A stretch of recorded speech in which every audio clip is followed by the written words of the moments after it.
Welcome to the Murphy, Sam, and Jodi After the Show podcast. And Jodi was talking about decision fatigue in the show earlier today, which is just it's a very real thing because I think it's because we have so many choices on things. It doesn't mean that you have to be the kind of person who's managing work scenarios and making decisions or whatever. All of us have a bazillion decisions to make every day. Mm-hmm. Even if it's just what show are we going to watch because I got 500 shows up on the screen. Grocery store. Great example. Yeah. Mm-hmm. Too many decisions. Yeah. And, maybe you become desensitized to it. And I feel like I make decisions pretty easily, but I do know people who get very hung up. Yeah. Like literally hung up in front of paper towels. Like which one? Yeah. Just pick one. There are really three things because, as you know, I mean, that's kind of been the style of books I have read over all the years.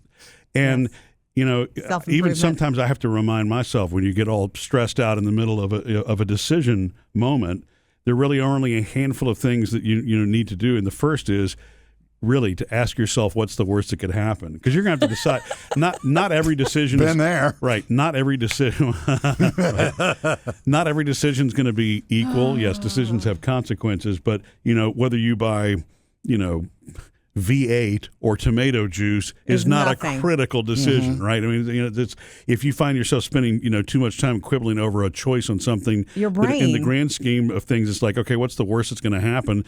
Then you just choose it and you move forward. Yeah. And then the other one, which is, what I've heard many times from the CEO of the company here, he says that you make the decision when you have 70% of the information. Yeah. Basically, That's because great. you're going to have to squeeze so hard your brain to get the remaining 30%. Mm-hmm. But perfectionism is the biggest killer of decision. Perfectionism is the thing that causes you to get stuck for days or sometimes weeks before you make, a decision that really that stress would be out of your life as long as you did, your homework to know, okay, I have most of the information that I need to make a good decision, and again, like, what's the worst that can happen? It's not if it's a matter of surgery or trying to launch a rocket into space, maybe you need to be a little more precise. But for most of the world, right, and then I guess the 80-20 rule is kind of the same. Here we go. The same thing, right? Help me with the 80-20 rule again. That it's really going to be 20% of the criteria that you can consider is going to produce 80% of the results. Huh.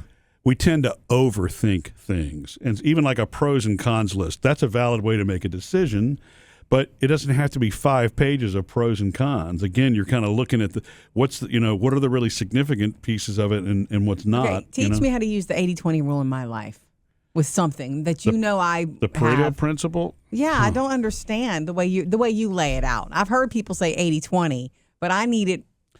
I don't read those in real books. life. 80% of the time that you spend on your phone is going to be with 20% of your apps. Oh, yes. Okay, got it. And I mean, it really does. 80% of what I wear is 20% of my closet. Right. There you go. Hey, now I got it. Okay, well, it has to pertain to me. You can't speak that jargon to me, and sometimes it doesn't work. Yeah. I don't have your brain. Yeah.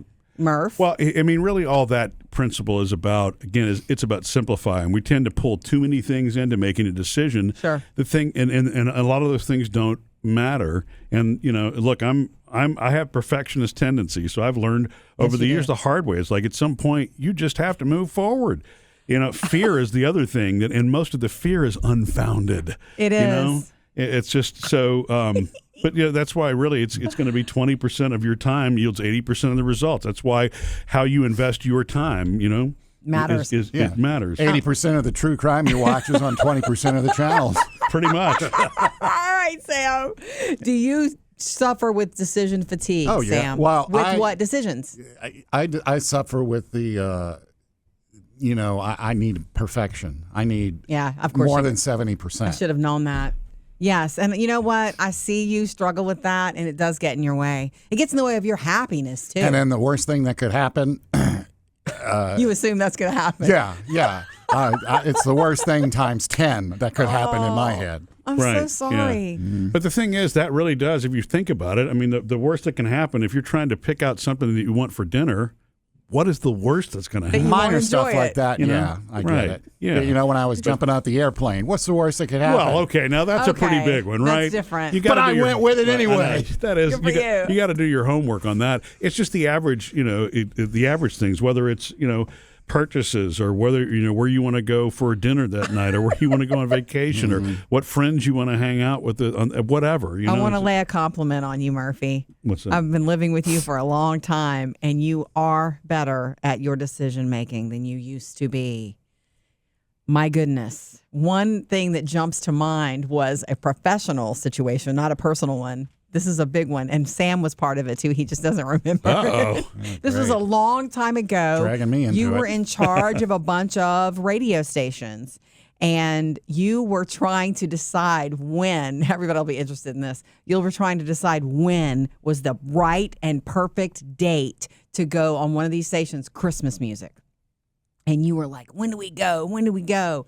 And you had to we were done doing our stuff, and you had to get in the car and go to meetings. And you called me, and I had you on speaker. Sam was in here, and you were just back and forth verbalizing it with me. You were just working it out verbally. You weren't really asking I was giving you my opinion. I think Sam was too.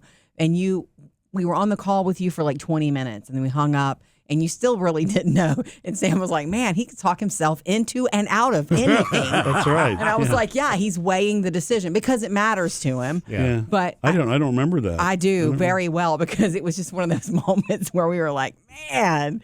And I just remember that. And I just remember saying to you, he has trouble making those kind of decisions. And he's just verbalizing it. Yeah. And then it was still your decision. Yeah. And what was the worst that could have happened? Well, that's part of it. Christmas is coming either way. Yeah. Well, I think one thing that I've really tried, and it takes practice, I've got to remind myself that all the time also, is a decision is not either or. I don't know where we ever got that from, that we're making a choice of one or the other, but life, that is not life at all. There are a lot of choices in between, Sure. extremes, yet we get boxed into if I do this, then I can't do that, and we don't ever really consider the middle. The middle is a really freeing place to be when it comes to making a decision, Nice. because for one thing, you're probably going to find a better solution anyway. Your first two choices may not have been the best choices to be, narrowing down anyway. So being self-aware is everything. Sam Yeah. is aware of where his decision fatigue comes in. Are you aware where yours comes in, Murphy? What fatigues you the most? What kind of decision? I think just decisions in general. I have to stop myself because you can't. What I was just saying a second ago, you can't approach every situation The same. It doesn't have the same value. Okay. But when you're in a mode, you tend to kind of do that. You know what I mean? You're Okay. you are what filter you put in front of you. And so whatever filter, if you're stressed and you think that, oh my God, if I don't get this perfect, I'm not going to, then you're not going to think outside of the box. You're not going to see anything, other than what your filter tells you. Mm-hmm. I don't see Jodi as a person who has trouble making decisions at all, though. Do you Jodi have, makes you don't- snap decisions. I do. I don't think that you have trouble. Your intuition is very good, and they do say, by the way, your gut is a good gauge to stop and think, but your gut you have to be really careful of, because your gut Because your is an filters. emotional decision. Right. Because if you're like you're just, Yeah. I do have decision fatigue, but it's with mommy things. It's with mom things. I know that. Oh, okay. Yeah. Because from the day we were parents of 2 children, it's always been keep it equal, keep it the same, keep it equal. And that literally from anything, birthdays, when they both walk in the door together, did I hug them both? Like I'm literally switching and thinking about that when they're with regards to Taylor and Phoebe, with regards to our daughters. And I absolutely can't stop it. So I will spend, let's just say I'm going to buy something for them for Easter or something like that. I will spend way too much time making sure these are balanced and right. This one's right for Phoebe and this one's right for Taylor. See, that's why you leave those decisions to the Easter Bunny. Yeah, I should. Because what's the worst that could happen? Exactly. But other things I do make, I'm not scared to make decisions. I'm not scared to make the mistake, whatever the 80-20 part of that. I'm not scared of the worst case. Yeah.